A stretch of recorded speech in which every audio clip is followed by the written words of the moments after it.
Football ആരാധകർക്കാണെങ്കിൽ വലിയ സന്തോഷമുള്ള കാലമാണ് വരാനിരിക്കുന്നത്. റയൽ മാഡ്രിഡും ഡോട്ട്മുണ്ടും അണിനിരക്കുന്ന ചാമ്പ്യൻസ് ലീഗ് കലാശപ്പോര് ജൂൺ 2 ഐക്കോണിക് സ്റ്റേഡിയങ്ങളിലൊന്നായി വെംബ്ലിയിൽ അരങ്ങേറും.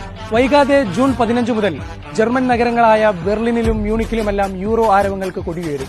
യൂറോപ്പിലെ നക്ഷത്രങ്ങളെല്ലാം അവിടെ ഉദിക്കും.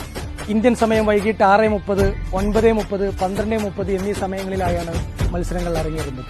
ഒരിടത്ത് യൂറോ ആരവങ്ങൾ കൊട്ടിക്കയറുമ്പോൾ തന്നെ മറ്റൊരു വൻകരയിൽ കോപ്പ അമേരിക്കക്കും കൊടിയേറും. മലയാളികളുടെ പ്രിയപ്പെട്ട ടീമുകളായ അർജന്റീനയും ബ്രസീലുമെല്ലാം അമേരിക്കൻ സ്റ്റേഡിയങ്ങളിൽ പന്തുതട്ടാനിറങ്ങും.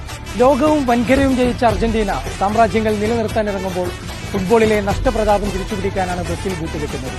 ഇക്കുറി പതിവിൽ നിന്നും വിപരീതമായി തെക്കേ അമേരിക്കയിലെ ടീമുകൾക്കൊപ്പം വടക്കേ അമേരിക്കയിൽ നിന്നുള്ള 6 ടീമുകളെ കൂടി അണിനിരത്തിയുള്ള മെഗാ ടൂർണമെന്റിനാണ് അരങ്ങുണരുന്നത്. ഇന്ത്യൻ സമയം പുലർച്ചെ 3:30, 5:30, 6:30 എന്നീ ടൈം സോണുകളിലാണ് മത്സരം. കോപ്പ അമേരിക്കയ്ക്ക് ജൂലൈ 14-നും യൂറോ കപ്പിന് ജൂലൈ 11-നുമാണ് തിരശ്ശീല വീഴുക.